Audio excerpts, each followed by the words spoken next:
Daniel 5. Belshazzar the sovereign made a great feast for 1,000 of his great men, and drank wine in the presence of the 1,000.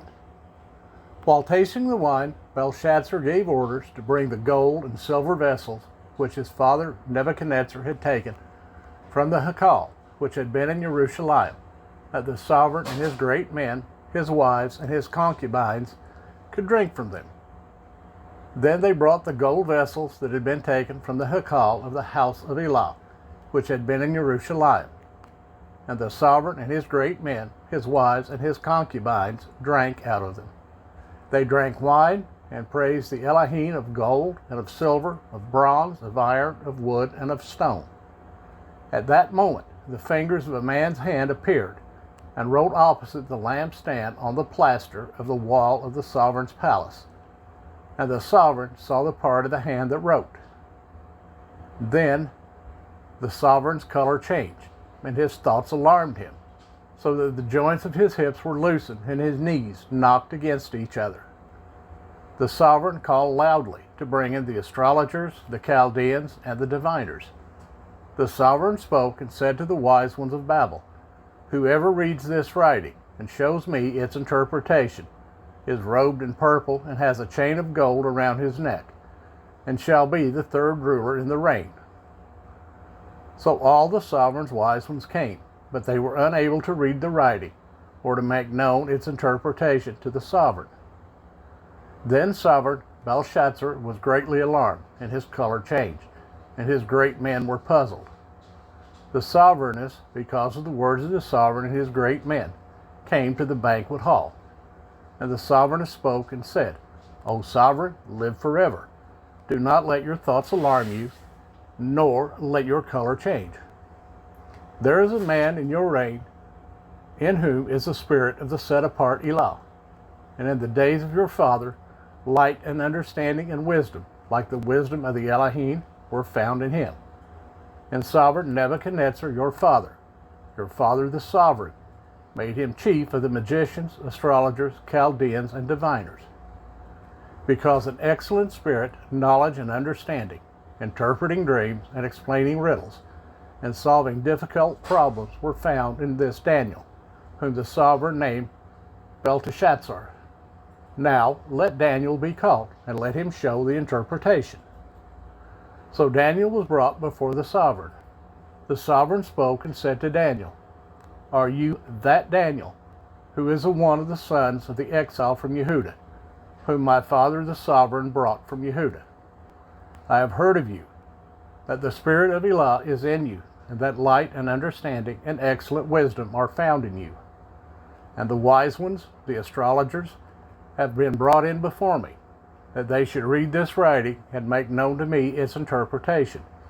But they were unable to show the interpretation of the word.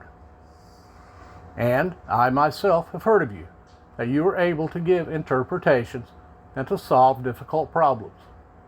Now, if you are able to read the writing and make known its interpretation to me, you are to be robed in purple and have a chain of gold around your neck, and shall be the third ruler in the reign." Then Daniel answered and said before the sovereign, "Let your gifts be for yourself, and give your rewards to another. Yet I shall read the writing to the sovereign, and make known the interpretation to him. O sovereign, the Most High Elah gave Nebuchadnezzar your father a reign and greatness, and preciousness and esteem. And because of the greatness which he gave him, all peoples, nations, and languages trembled and feared before him.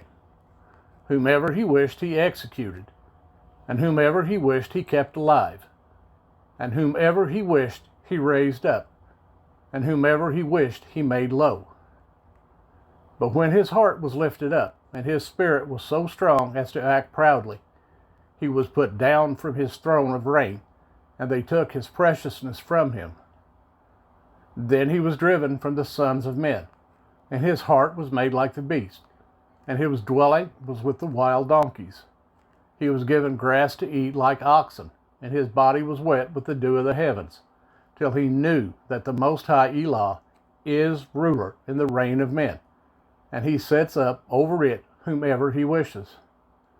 And you, his son, Belshazzar, have not humbled your heart, although you knew all this. And you have lifted yourself up against the master of the heavens. And they have brought before you the vessels of his house, and you and your great men, your wives and your concubines, have been drinking wine from them. And you have praised the Elohim of silver and of gold, of bronze, of iron, of wood, and of stone, which neither see, nor hear, nor know. But the Elah who holds your breath in his hand and owns all your ways, you have not made great. Then the part of the hand was sent from him, and this writing was inscribed. And this is the writing that was inscribed. Mene, mene, tekel, upsharin. This is the interpretation of each word. Mene, Elah has numbered your reign and put an end to it. Tekel, you have been weighed on the scales and found lacking.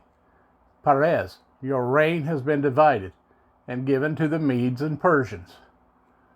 Then Belshazzar gave orders, and they robed Daniel in purple and put a chain of gold around his neck. And they proclaimed concerning him that he is the third ruler in the reign. In that night, Belshazzar, sovereign of the Chaldeans, was slain. And Darius the Mede took over the reign, being about 62 years old.